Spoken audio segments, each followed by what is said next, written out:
DSPN, the Devlin Sports Podcast Network. Well, this is the first time that we have conducted an interview in here in the Big Suite. And what a special privilege to have you here, Charlie Faumuina. And you've just had such a remarkable career. And I'm going to go through some facts and figures, but welcome, my friend, to start with. Yeah, thanks for having me. It's been awesome. But yeah, it's an honour to be in the big room with you, Martin. So thanks for having me. Let me go through some stats to start with. Auckland, 50 appearances for the NPC side, 99 for the Blues. Yeah, gutted about that. 99 for the Blues. Toulouse, 129, which is just incredible, to play that amount of rugby in France as well. Obviously debuted for the All Blacks in 2012. 2015, part of that Rugby World Cup squad. You played throughout that tournament as well. And then you sit down, and then you went back after that, sit down 3 years out and played for Manu, Samoa as well. Yeah, that's it's a hell of a career, man. Thanks for that. Obviously, it's not. I kind of just went with the flow, and wherever the opportunities kind of come, I just kind of went with it. So, yeah. When you first started, did you think you'd have such a professional career and that would be your job? Nah.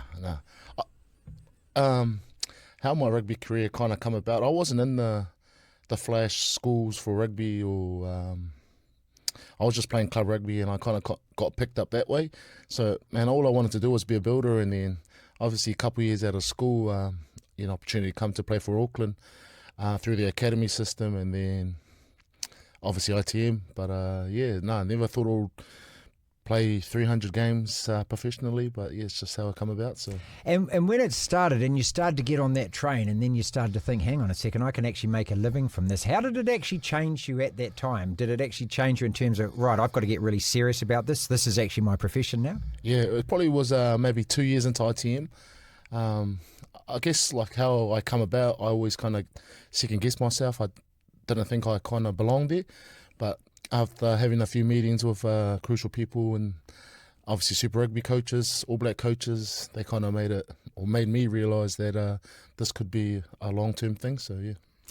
Who are your kind of mentors? Who are the people that you trusted the most at that time? When I was young, probably Mike Casey, who was our scrum coach. Everyone calls him Machine. He was probably a big influence. Pat Lam back then.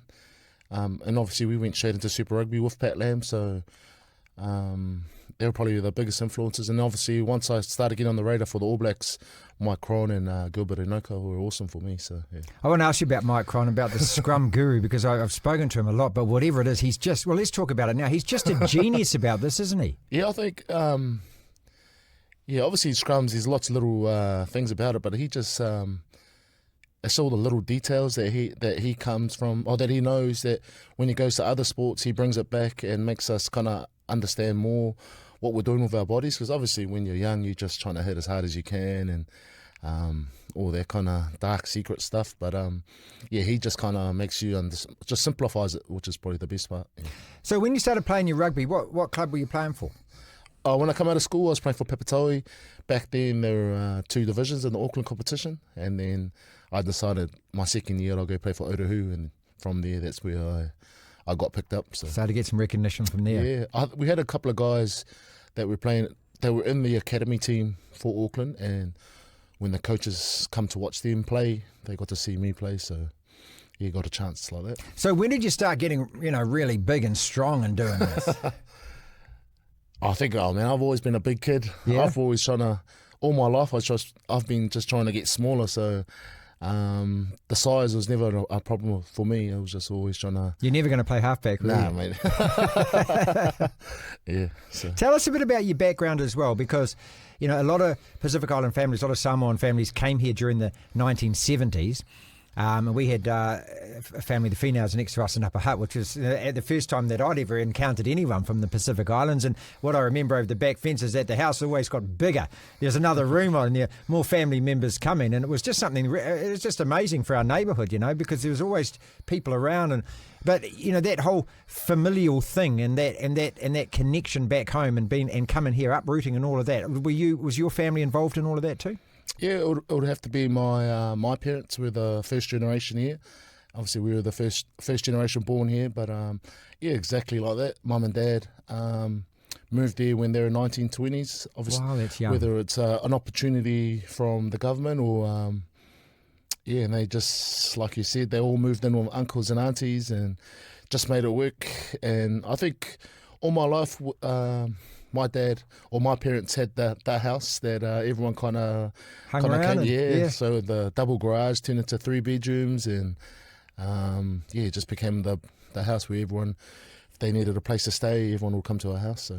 And did you get because you can't have a career like this without a huge work ethic? Did you get that from your parents? Do you credit them with the hard work that they put in? Yeah, I think so. Like my dad.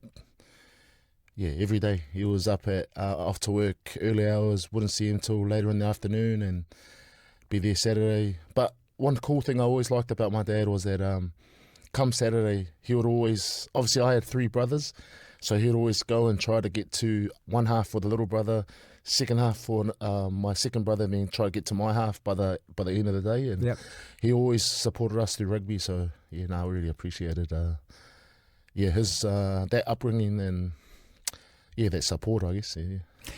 So, when you're playing for the Blues, why did it end on 99?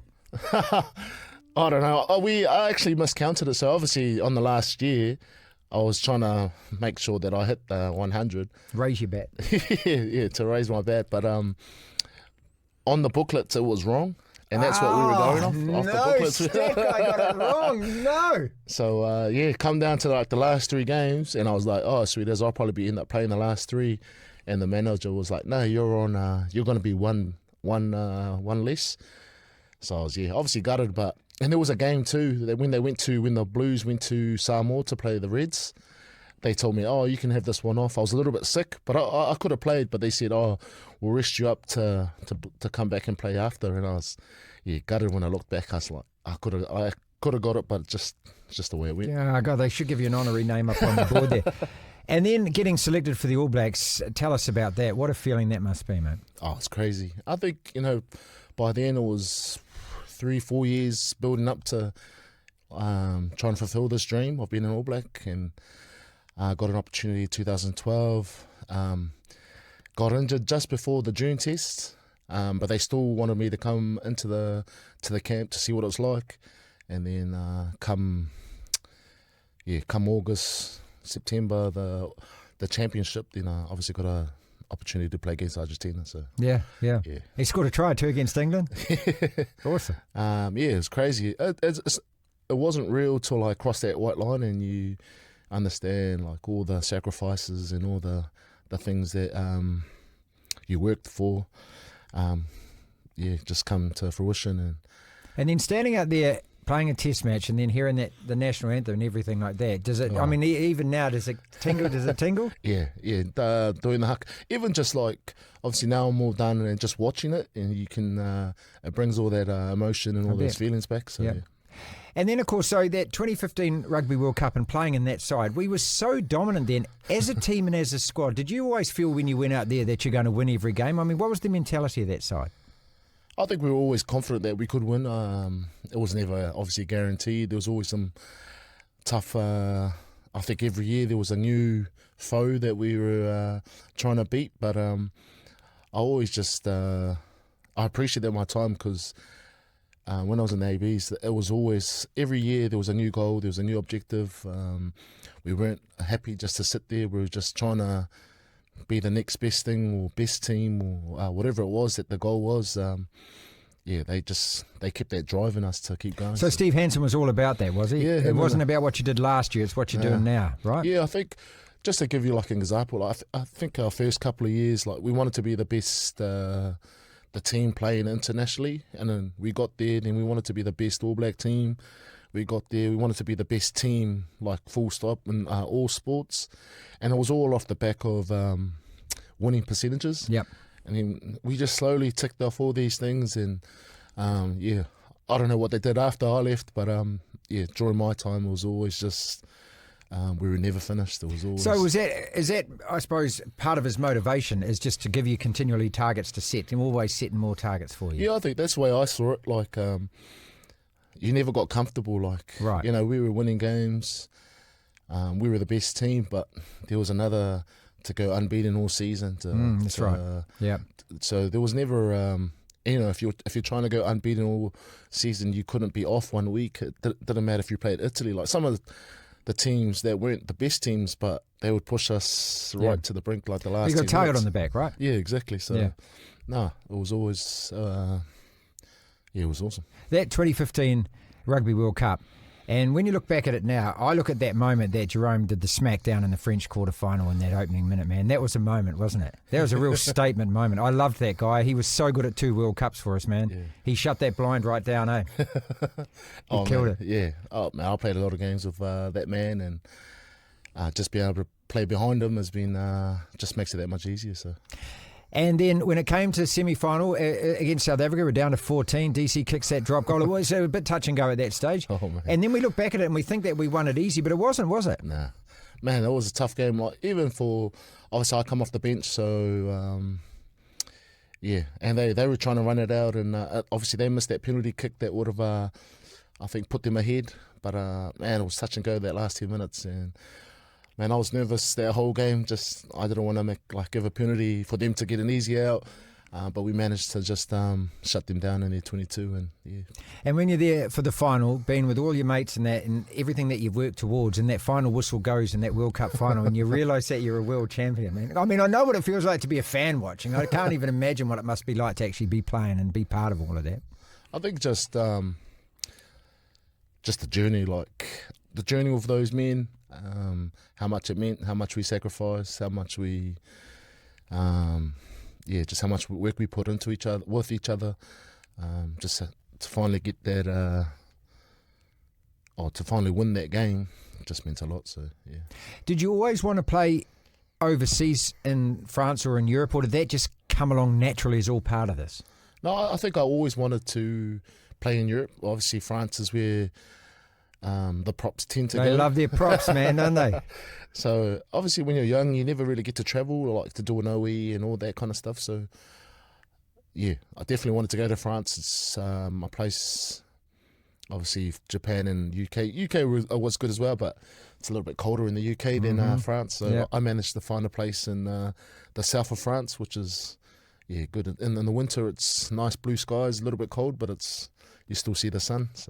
So just as an experience for you and your family, is that just something that money can't buy, living in another country like that, experiencing that? Yeah, I think so.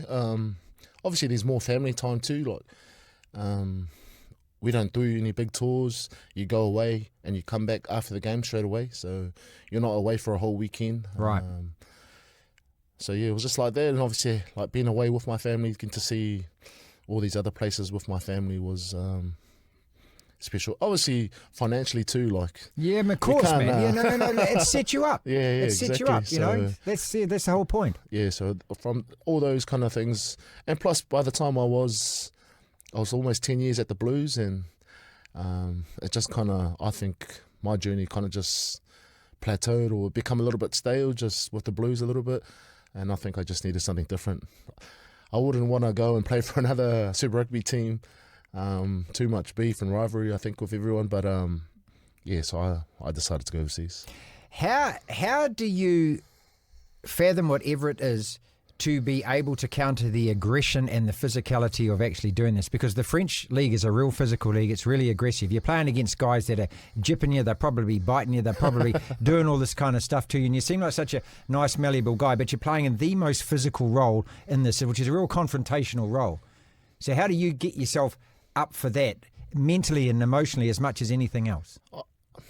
I like to think that I kind of thrived in that environment. Obviously, in France, it was a little bit slower. The game wasn't as fast as Super Rugby, but the collisions and all that kind of side, a guy my size, it's my cup of tea. So I enjoyed it. It was, man, you're playing with, I think the average weight in Super Rugby for the big boys would probably be 120, 15 kilos. You got guys up there 140, 50 kilos. Like, wow, you just got big men. Obviously, like they like their set piece, so that's why they try and get these big boys. But kind of suited me towards the end of my career where I wasn't the smallest guy, so I fitted right in over there. So. And also, you didn't have to be as mobile, perhaps. Yeah, exactly. So a lot more scrums and mauls, but less running. And did they try and intimidate you at all? How do you handle that side of it? No, man, I loved you. You get mixed messages with the French. A lot of guys have an awesome time, and then some guys miserable, like worst part of their career. But where I landed and the team I was a part of, it was awesome.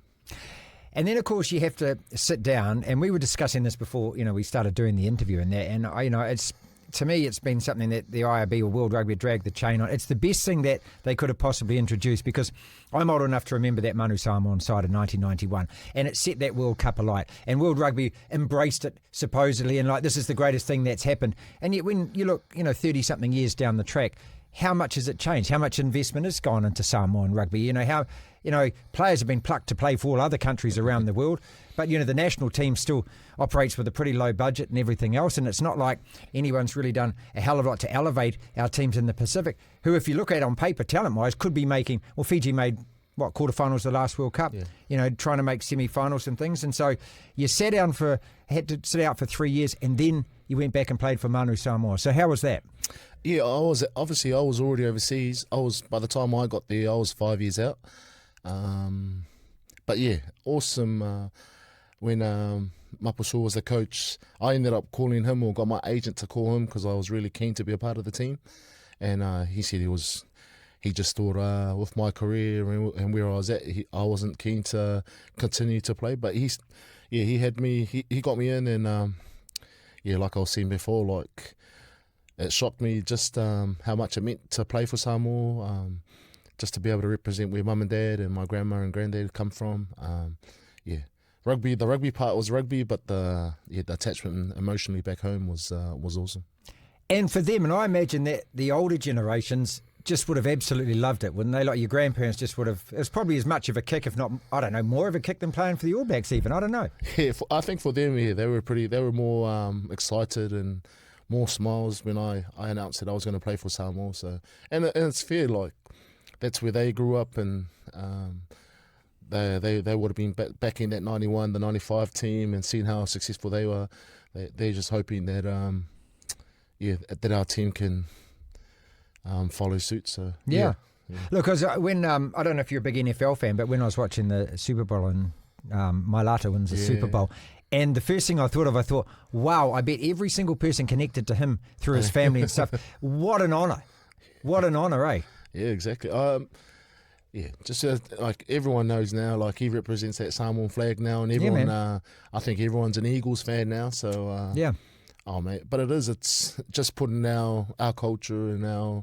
you got to understand, where our parents, grandparents have come to another country, had to learn another language to put our generation and the future generations into trying to make it better better for us. Yeah. So you just think back 2 generations, how much he sacrificed. That's all coming to fruition. So yeah. And look, there's a lot of Samoan boys in college football and throughout the NFL now, eh? So physically, you're perfect for the front row, mate. Perfect for offensive line or tackle or whatever, eh? Yeah, exactly. I think just our beliefs, our values. It makes it a lot more easier. I seen an article in the NFL just saying that these guys they're just humble men. They're not trying to look for the limelight. They're just trying to provide an opportunity for their family to be in a better place. And I think how much the NFL put behind these teams, that they just want men that are good character. Good characters. So, yeah. All right, then, let's talk about what's happening now in Super Rugby. Your Blues upset by the Chiefs. That was a cracking game, though, at Eden Park. Yeah. And the Chiefs really fronted, didn't they? Yeah. I was there at the game. Yeah, gutted to see the Blues go down, but I just think the way that the Chiefs boys had their All Blacks on the bench, they come on second half, they added value, they changed the game, and then obviously Damien McKenzie just running amok. Yeah, it's one of those things now where he can almost play 2 positions in the same game on the field, can't he? Yeah. And, I don't know whether that translates international level. We'll find out. But certainly putting him at that first receiver role changed that game in that last 15 minutes. Yeah. Oh, I agree. The more times he gets his hand on the ball early, he influences it a lot more better. So, yeah. And can you see what Vern Cotter has done to that Blues side, the way that he has changed? I don't know if it's just the mentality, but certainly the approach to games and the way that the team is playing, because it's just... real pragmatic now. You see almost all the players in one position on the field, and the Blues traditionally like to throw the ball around in that. But creating a winning thing, how important is that? Like, okay, guys, I don't need you to do this. I just need you to win. That's almost the mentality, isn't it? Yeah, I've seen that. Especially in the second half. But they struggled to get that momentum, and obviously they were just trying to win game line with their forwards. But I don't know if that's. Hey, if it's what got them to the semi-final. I mean, to win the championship last year. I think having Hoskins back this week kind of changes that, because he's a bit more he's a bit more special with the attack. But we'll see. Other thing is Peyton Spencer. It's good to see him. I can't wait to see more of him. Yeah, I see he played on the weekend for the Bees. So looking forward to seeing how he goes. If he's anything like his old man. Yeah. Well, he's going to be mercurial, don't you?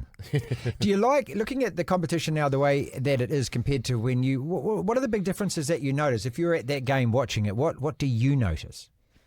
I think one thing I picked up was just that we all kind of play the same. I think when I was there having South Africa, it just kind of changed up how you kind of played with. And now I think all the super teams just kind of play the same. Everyone just kind of, I don't know. I'm not a big fan of how everyone tackles now. Everyone just trying to runs low, tackle low, trying to get a clean, fast ruck. We're not trying to use our skill in a way. Like, I don't know. That's what I got from that game. So just explain that a bit more. I think it's just how everyone's running now. Everyone's just running low. I know everyone wants to win the ruck fast and all that, but it's maybe it's because we are playing against each other a lot, and then we've just got the Australian sides. No, I think that's it. Because obviously when you had the South African teams, you had you played, when I was playing against the Bulls, and they had that up and under game, kicking game on lock, and then the other teams that just played the big scrumming, mauling team, and then, to a degree, all the super teams are kind of different. But now, how everyone's under the All Black umbrella, we all kind of play the same. Right. I think Vern Cotter is a little bit different now because he has his international experience being in France and all over the world, I think. That's pretty perceptive. So that's why I asked you, because, then what happens is it's too easy to read. Yeah. And everyone can actually, because defensively, then where are the gaps, or actually what are you trying to do to actually change it up or be different? Yeah. Yeah, exactly. I think so. In terms of adding the Drua to it, and in terms of adding MP to it, how important those teams are in this competition? Yeah, I think it's important. It's really important for to grow that talent and to grow like international rugby for Fiji and Samoa. To have that gap. So I think before, when the boys would play for Samoa, obviously you had to play overseas to come and play for Samoa, and then the rest of them will come from club rugby or guys that are in Super Rugby teams but not playing consistently. Yep. Well, now you have Moana and kind of bridges the gap. So these guys are playing Super Rugby in and around that competition scene and what it's like to be a professional player, to play in these big games. Now that step is not so big when you get to international rugby. So I think for that pathway for international rugby, it's important.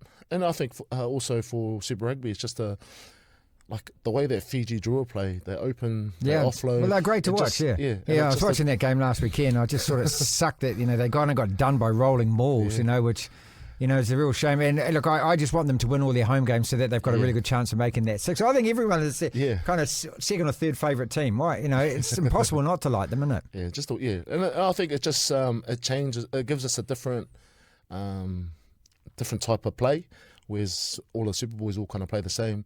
And it's just whoever's got the best, who gets the most game line, whoever gets the best stats kind of gets the win. But just seeing the Drua play, Moana as well, they kind of lost that last game. Oh, I know, but when you're up by that many points with 10 to go, you got to shut it down, don't you? And that just comes down to like the experience, getting more and more opportunities to play in those games to understand. Okay, we should have did this, blah blah blah. Because you said that right at the very start that when it's not like you're naive, but when you don't have big match experience, you can't buy big match experience, can you? Yeah, you can you can do the big speech and you get the boys all riled up, but you can't do that for a whole campaign. So these guys need to have these big games or just to experience these kind of things. So what will Artie bring to that team, apart from the fact that everyone probably sits here and sits and doesn't say anything when he talks because they all think this is Adi Savir and things. But what do you think that he actually brings? I think just the leadership, like obviously off the field too. Like I think he said even in some of his when he announced it that if he doesn't live up to his standard and make the ABs again, then that's on him. Like it doesn't matter if he's not in a hurricane system. That it's obviously most of the guys around there are real experienced, all ABs as well. Yep. That if he goes there and he doesn't make it on his own accord, then it's on him. And I think just having that leadership on the field, off the field, in and around those boys to see what it's like to be a professional rugby player, I think a lot of that stuff will rub off to the boys and they'll get more out of that than obviously on the field too. He'll be awesome, but yeah, always. Yeah. What happens to you now? What are you going to do? You've had a whole life doing all of this. Now what? Because, I mean, you're too young you're not going to retire or anything, are you? Yeah. So that's what I'm on a podcast with Nixon and Nate. Nixon and Nate. So it's called Bets and That. Yeah, we talk a little bit. It's a great about podcast, sport. people. By the way, eh? It outrates our one. So yeah, man. So a little bit of. No, look, we love those dudes, eh? Yeah. Oh man, they're awesome. What they do, like how easy they made this opportunity come to fruition. Yeah, it's an awesome place to do it, and Nate's special man in front of a mic, and yeah, he's a pro, man. He knows how to talk. He does. Yeah. And so you want to get more into that side of it, more into the media side of it, and what, business-wise or anything? Yeah, so we're just looking at maybe purchasing a couple of businesses. I was a big property man, so I kind of pushed all my money towards that during my career, and own a few houses? Yeah, own a few houses. Good on you, man. Thank you. Well, it's just, this is the rewards of doing it. You don't put your body through all of that. Like I've counting, as you say, 300 and something big-time games, man. Yeah. You got to have something to show at the end of it, don't you? Yeah, I hope so. And what do the kids say to you?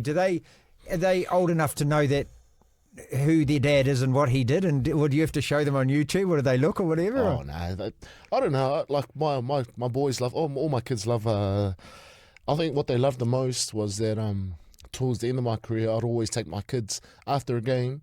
I'd always take my kids on the field with me, and we do a lap of honour. Yeah, man. And I think they missed that the most. Like that's what they appreciated, and that's the one thing towards my end, I wasn't the All Black Charlie, but I was.